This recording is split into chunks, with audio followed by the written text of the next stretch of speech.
As cases of coronavirus continue to spike overseas, notably in Brazil and India, one nation from the outset sought to beat COVID-19 and has apparently succeeded: Vietnam.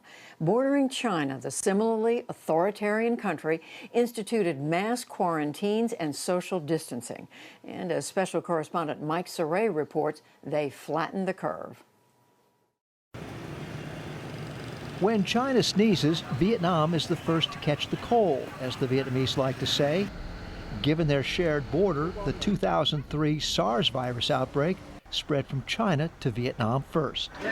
With fewer than 1,000 ICU beds for its more than 90 million people, this time Vietnam simply couldn't afford to let the coronavirus spread out of control and overrun its healthcare system. The U.S. Centers for Disease Control's representative in Hanoi is Dr. Matt Moore. The public here in Vietnam has really bought into this. They really feel shared ownership of the problem of COVID-19. And I think, again, it's because of those early successes where the government was carrying out pretty strong measures that for us in the West, we might consider them to be sort of draconian, but they were really effective. Vietnam and the U.S. had their first COVID cases the same week at the end of January. But Vietnam's pandemic task force was operational in a week instead of a month for its U.S. counterpart. Both countries issued air travel bans from China and abroad, but Vietnam also medically screened international arrivals, requiring 14-day self-quarantines and mandatory quarantines for those traced to anyone with symptoms or testing positive. Until it could ramp up its limited testing capacity, Vietnam targeted hotspots, quarantined those testing positive at medical facilities, and contact traced those they had been in contact with. They were quarantined usually at military sites for 2 weeks or until they tested negative. Vietnam's shelter-in-place and social distancing restrictions were also more strictly enforced.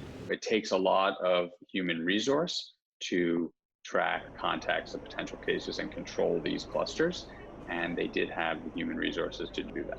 Dr. Todd Pollack heads up the Harvard Medical School's Partnership for Health Advancement in Vietnam. He and other Western medical advisors believe Vietnam's relatively low COVID numbers are generally backed up by what they observed throughout the crisis. We can look at the number of patients admitted to the hospitals, because in Vietnam they have a policy to isolate all positive cases in health facilities.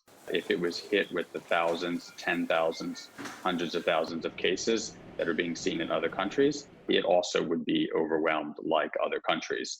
But at the current state, that's not the situation here.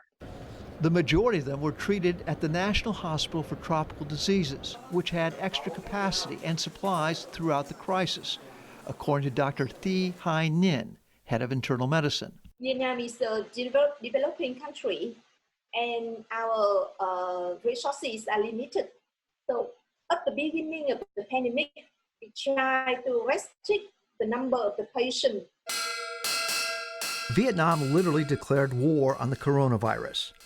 The military was mobilized for healthcare missions, and their bases converted to mandatory quarantine sites.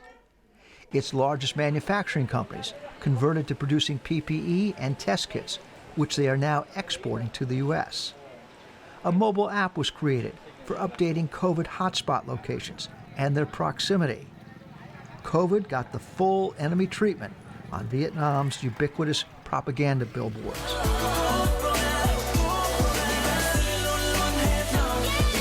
Its pop stars banded together to help communicate critical hygiene messaging and rally the country for what was considered to be a personal health and national security threat. There is good medical care here. It's just that the availability of it, the volume of it is nowhere near a developed country. And because of that, I think, the country and the people here, in terms of its leadership and the people, take these situations much more seriously. Henry Nguyen is a Vietnamese-American businessman living in Ho Chi Minh City, whom we profiled previously on the NewsHour. As the owner of the local McDonald's restaurants and also having a U.S. medical degree, he believes cultural differences allowed the Vietnamese to be more accepting of stricter containment measures than Americans, despite Vietnam having fewer COVID cases. in the larger picture, maybe there is a little bit more what I'll call a sense of communality in terms of togetherness here, that people say, this is the sacrifice I make for the better good of my, family, my community, my city, my country.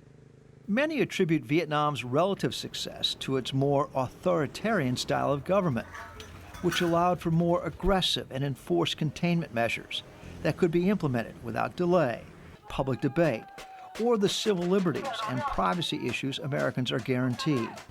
Human rights critics fear the government took advantage of the crisis to further advance its public surveillance and online censorship agenda. We shouldn't ignore the fact that the beliefs and the support of the population are so key in this kind of situation.